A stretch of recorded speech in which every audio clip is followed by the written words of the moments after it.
baš di je najveća ova slama.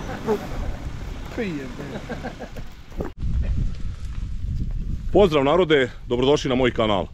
Za one koji ne znaju, ja sam Radoslav i u današnjem videu vidjet ćete aktuelnu temu, a to je prskanje dronovima, benefiti od toga, a prikazat ćemo prskanje kukuruza i suncokreta koji su zanimljivi i za koje se stalno raspitujete na mom kanalu, to jest na pitanjima na YouTubeu i preko Facebooka. Sve snimamo. Evo narode, nalazimo se u okolini Stanišića na jednom salašu kod domaćina Žike Mašića i sa njim ćemo obići njive i vidjet ćemo kako se prska dronom. Čućemo od njega šta mene zanima vezano za plamenac, tako da ćete moći da uživate u videoklipu, a i nešto da se edukujete. Evo, nalazimo se u njivi gdje smo našli primjer plamenca, a rekao sam vam, ovaj video uopšte jedna od osnovnih priča je uništenje plamenca u kukuruzu. Evo vidite i ovdje, tako da će nam danas naš domaćin Žika, pošto on to i sa stručne strane može da objasni njegovo iskustvo i kako da se rešimo plamenca i šta treba da radimo. Žiko? Kukuruz i plamenac sve više i više stvara nam probleme. Promjenom klime počeo je da stvara jednu plus generaciju koja je daleko najbrojnija i ozbiljne probleme pravi i u merkantilnom, a i u semenskom kukuruzu. Evo ovdje se, na ovoj parceli je poštovan plodored godinama, ali evo pronalazimo tragove plamenca gdje je počeo već da buši list, da se ubušuje u klip. To je posljedica promjena klime i sve veće i veće brojnosti. Mi sa klasičnim traktorskim prskalicama teško možemo se izboriti, jer kad dođe do primjene insekticida da bi suzbili, onda već mi ne možemo ući. Kukuruz bude prevelik. Kukuruz bude prevelik i ne može se ući. Sad pojavom dronova je mogućnost da se i borimo protiv plamenca. Dobro, i kada po tebi, Žiko, je preporuka kada treba da se prska? Pa znate kako, kukuruz i plamenac ima više generacija, treba pratiti... Pitam za merkantilni kukuruz, znači kad je bitno, znači zadnja ona generacija, ili tako? Pa zadnja generacija je najbitnija, kad on ima već formiran klip, kad počne da se ubušuje u stabadljiku i u klip, da pravi neke štete, kad je vidljiv. Mi to vidimo, najčešće vidimo noću kad vozimo auta, da počnu leptiri, oni žuti, da se lepe na šoferska, to je tad je leptira. Tada on počinje već da pravi štete. I ako možeš samo, Žiko, eto, da objasniš šta se dešava kada plamenac ugrize klip, kad počne da buši zrno, šta to izaziva da ljudi znaju? Da, on sa svojim izmetom i sa ubušivanjem, on proizvodi stvaranjem mikrotoksina koji dalje prave nama probleme u stočnoj hrani. Veća je šteta nego što je tretman zaštita protiv kukuruznog plamenca. Znači treba raditi. Tako je. Koje u mogućnosti? Da, koje u mogućnosti, svakako preporučili bi semenski kukuruzi, to se obavezno rade više tretmana, ali merkantilni kukuruzi kod nas do sada se nije radilo, ali mislim da će u narednom periodu da ćemo početi polako da radimo i da se branimo, jer nećemo biti konkurentni. To neće seti da prime zbog aflatoksina, neće seti da prime kukuruz. Ništa, evo čuli ste Žiku, odlično. To je ono što je mene najviše zanimalo vezano za kukuruz. Znači, ukoliko ste u mogućnosti, ukoliko imate samohodne prskalice koje mogu zbog klirensa da uđu u njive, ili najbolje bi bilo ako ste u mogućnosti, evo, da radite ovako prskanje dronom, da se rešavate kukuruznog plamenca. Ukoliko želite da iznajmite ove dronove, znači potrebno vam je uslužno prskanje. Brojeve telefona možete vidjeti u opisu videa i vidjet ćete na kombiju kasnije u videu brojeve telefona, informacije o firmi. Evo vidimo ovdje bazu dronova, a dalje ćete vidjeti na njivi šta se dešava.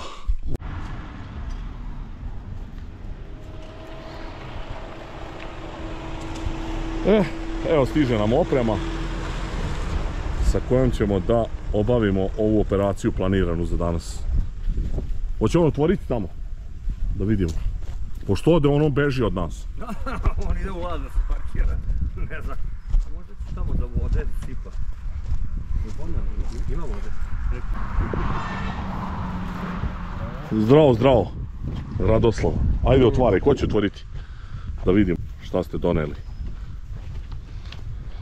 Ajde Maksime. Ovdje ima neki ruskinje unutra. Dobro.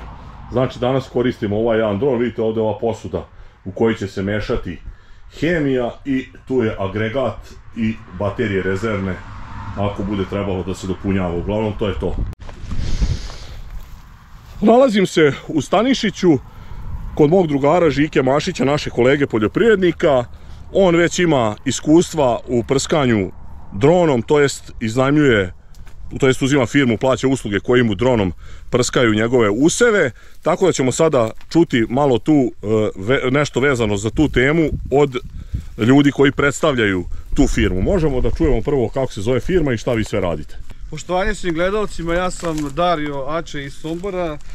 Naša firma se zove Agro Aero i mi smo isto svi iz Sombora. Firma smo koja raspolaže sa više dronova, radimo po cijeloj teritoriji Republike Srbije. Možemo dnevno da odradimo i preko 600-700 hektara, zavisi od uslova rada. Ove godine smo radili na svim teritorijama u suštini Republike Srbije. Najviše smo po Vojvodini, radili smo znači pšenicu, tako kažem kraće žitarice, radili smo uljanu repicu i trenutno radili smo više uzoraka na suncokretu. Šta znači? Radili smo parcele gde su polovina odrađena fungicidom, radili smo dronovima, a druga strana nije odrađena ničim. Znači, ove godine ćemo vidjeti testove kakvi će da budu rezultati, pa nadam se pozitivnim rezultatima. Trenutno ćemo raditi prskanje plamenca na kukuruzu, gde je to strahovito ozbiljan problem i kako da kažem, znači dronovi, u čemu su oni u suštini i bolji od svega. Znači šta se dešava, dron kad se digne ispušta maglu i njegovi propeleri, njegova sila vetra vrte listove i znači sama hemija dopire do dna kukuruza i što je veoma bitno ispod lista i efekat prskanja dronovima ima veoma dobar efekat. Dobro Dario, sada te pitam, pošto ja isto već imam neko iskustvo, ali nemam sigurno kao vi, moje gledalce najviše zanima ušteda. Znači možeš sad recimo ispričati da objasniš kako na pšenici se napravi ušteda, koliko procenata se uštedi što se ne moraju sejati stalni tragovi, to je jako bitno da ljudima to objasnimo. Pa evo, ove godine smo čak na licu mjesta dokazali, znači traktor kada radi prskanje pšenice, on izgazi znači 5 do 7% samog proizvoda. Iako su to ostavljeni tragovi, računa se i kao površina zemlje. Što znači, vrlo prosta računica, znači na 100 hektara vi izgazite, ajde kažemo 5 hektara. Pa sve ono što vi iskombajnirate na 5 hektara, ta količina novca, tu vam je već ušteda, znači polovina tog novca ne treba da mi vama prskamo sa našim dronovima. I imate još uštedu što se tiče pšenice, znači nemate troškova amortizacije. Znači nema radnika, nema traktora, nema donošenja vode i to je strahovito velika ušteda na žitaricama. Dobro, još sad ti se Dario malo imaš tremu, ali nema, ja sam Darija isekao, on se nije ovome nadao. Uglavnom, mene još zanima, ako možeš da objasniš, pošto ljudi se boje, navikli su da prskaju sa velikih količina vode, a čuli su da se sa dronovima jako male količine vode koriste. Sad ako ti možeš da nam objasniš da li tu pomaže što je koncentrovana hemija, da li to ima neke veze, da li ste znači imali neke testove gde ste videli razlike u rezultatima, gde je prskao, ne znam, s običnom prskalicom sa 200 litara vode i sa dronom, na primjer, sa 15 litara po hektaru. Ako ste radili, ako ne, opet lepo. Tako je, jesmo, radili smo, evo odmah ću vam reći, znači koncentracija vode po jednom hektaru sa dronom ide, znači čiste vode od 8 do 10 litara. Znači dobijamo 10, 12 ili 15 litara gotove smese za prskanje. Imamo jedno polje, radili smo u Bačkom Petrovcu, znači tamo smo radili soju, odradili smo tretman protiv grinja. Znači, insekticidom. Insekticidom, da. Znači, jedna strana je odrađena traktorom sa više količine vode i mi smo odradili jednu stranu sa dronovima sa mnogo manje koncentracije vode. I šta se desilo? Znači, nedelju dana ranije je prskano traktorom, a mi smo posle nedelju dana prskali dronom. Posle 7 dana mi smo izašli na teren zajedno sa agronomima, zaštitarima, kako god, i ustanovili smo da soja se brže i lepše oporavlja na onom mjestu gdje je rađeno dronovima. što znači koncentracija same hemije, to jest insekticida, kad nalegne na lišt sa mnogo manje vode, efekat prijajanje mnogo bolje radi nego sa velikom koncentracijom vode. Jer puno se vode sliva i sa strane i, što kaže, baca se dosta na zemlju tečnosti. Odlično, Dario, hvala ti. Sad ćeš ti nama, Dario, objasniti koja je tu sve procedura. Ljudi misle dron samo treba, znači tu za kvalitetno prskanje je potrebno još da imamo nekog hardvera, pa nam ti sad objasni šta nam sve treba. Evo, na brzinu samo da vam objasnim, znači ovo je agregat koji se radi na benzin, naravno on radi kad se upali, da njega se priključuje punjač za bateriju. Dobro. Ovo je jedna baterija, znači dron kad je u radu radi sa 4 baterije, od toga su 2 uvek pune i stalno se menja proces punjenja baterije. Ovo je rezervar, on je veoma bitna stavka u ovom poslu zato što on ovdje ima pumpu i sama hemija u njemu cirkuliše u krug i stalno se meša. Sada ću vam prokazati samo punjenje u dron. Dobro.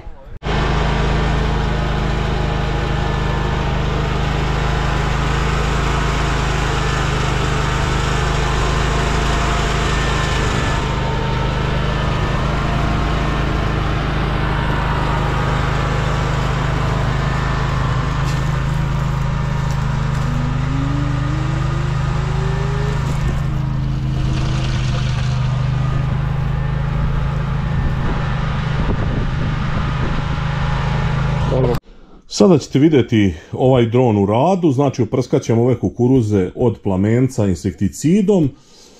Ja hoću da vam kažem, znači ranije ako ste slušali, rekao sam vam gde po meni dron ima izuzetnu primjenu. Znači to je u nekim ekstremnim uslovima gde je blato, gde ne može normalno da se uđe traktorskim prskalicama i naravno kod prskanja ovih biljaka gde ne možemo zbog klirensa također zbog visine da radimo traktorskim prskalicama. Znači suncokret prskanje fungicidom da ne dođe do truleži glavica, znači to pri butonizaciji kada je suncokret već visok 1,30 m gde počinje da se lome stabljike i naravno ovo prskanje koje je meni trenutno najzanimljivije od plamenca koji sad trenutno najveći problem pravi u kukuruzu i to prskanje naravno ne možete obaviti nikako sa običnim prskalicama i tu dron pronalazi sebe kao izuzetno tehničko rješenje da bi se moglo uraditi ovo prskanje. Naravno, prskanje dronom možda se primjenjuje u svim ratarskim kulturama, naravno i u kojekakvim voćarskim kulturama, povrtarskim, znači može se prskaju lešnici, može da se prskaju maline, kupine, sve živo što mislite da ima potrebe za tako nečim i naravno gde je težak pristup traktorskim prskalicama, tu je dron kao idealno rješenje. Ovdje možete vidjeti kako to sve funkcioniše, kako dron leti, znači vidjeli ste na početku kako se podešava da se uhvati pravac kao na navigaciji i doduše mi smo sad ovdje malo išli ukoso, ali ovo je više bila kao neka mala prezentacija, ali uglavnom mislim da vam je jasno kako ovo funkcioniše i čuli ste koje su prednosti drona i kada ga je najbolje koristiti. Uglavnom toliko što se tiče ovog prskanja. Vidjeli ste snimke i detalje iz ovih kultura koje su meni bile zanimljive. Objasnio sam vam tokom videa zašto mi je prskanje dronom interesantno i gdje mislim da ima benefite i koristi.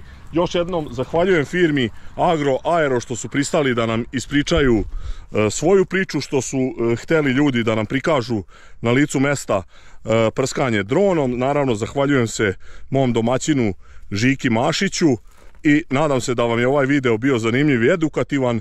Naravno, ako do sad niste zapratili moj kanal, obavezno zapratite, ostavljajte lajkove, komentare, obavezno delite moje video snimke, time pomažete rad YouTube kanala. Vidimo se u sljedećem klipu. Pozdrav!